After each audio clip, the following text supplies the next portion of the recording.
YouTube channel. तो आइए आगे बढ़ते और देखते हैं क्वेश्चन नंबर 8।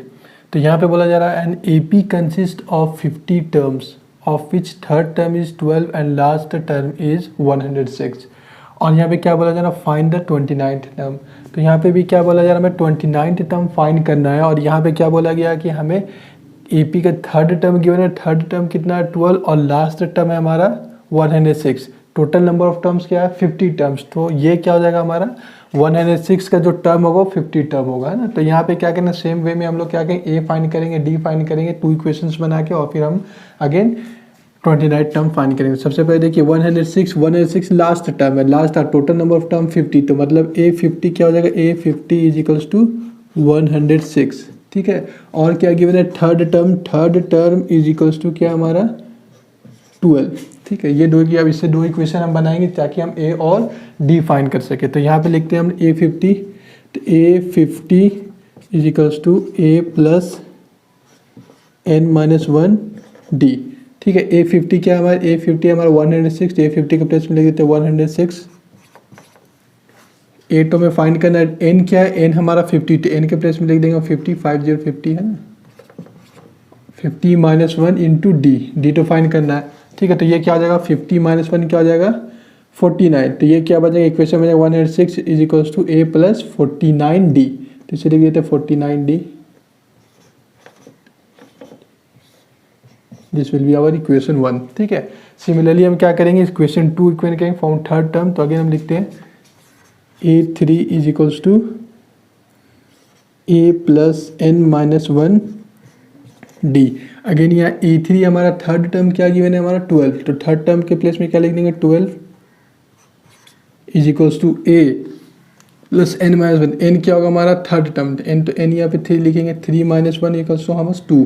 तो क्या हो जाएगा 12 is equals to a plus 2d। तो इसको हम लोग यहीं पे लिख देते हैं A plus 2d, this will be our equation 2। Now again हम लोग क्या करेंगे, will solve this equation 2 and to obtain the value for A and D. तो यहाँ पे हम सॉल्व करते हैं, यहाँ पे साइन चेंज करते हैं, minus minus minus, A will get cancelled. तो हम क्या करेंगे यहाँ पे, ठीक है। तो यहाँ पे लिखते हैं हम लोग, हाँ 12 मार्क कितना बचा यहाँ पे 94 इज इक्वल्स टू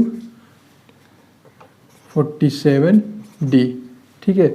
और d इज इक्वल्स टू क्या हो जाएगा, d is equals to 94 divided by 47, 94 divided by 47 is equals to 2। तो d क्या आ रहा है हमारा, कॉमन डिफरेंस आ गया हमारा 2।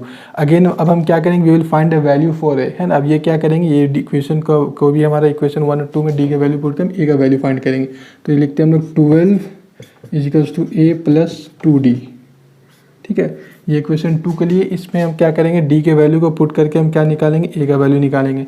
तो d के प्लेस में क्या लिखेंगे हम 2, क्योंकि d हमारा ऑलरेडी वी हैव ऑब्टेन क्या, d का वैल्यू हमारा 2, और d के प्लेस में will write 2, so we will write here 2, ठीक है। अब सॉल्व मल्टीप्लाई करें तो क्या होगा हमारा 12 is equals to a plus 2d, sorry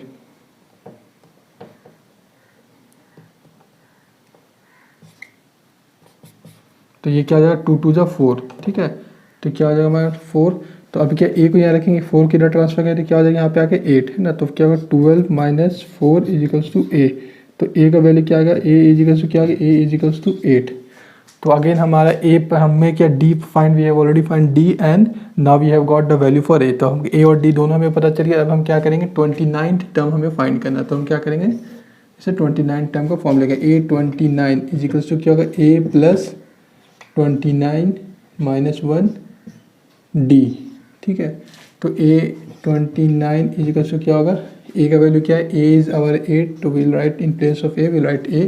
again 29 minus 1 is equals how much 28, तो will write 28 into D is how much, D हमारा 2 है, ठीक है। तो क्या करेंगे, a 29 इज इक्वल्स टू क्या होगा 8 प्लस क्या होगा ये 56, ठीक है। तो 8 प्लस 56 अगर क्या होगा, 29 का वैल्यू क्या आ जाएगा हमारा 64। तो ये हमारा 29th टर्म क्या आ गया 64, ठीक है।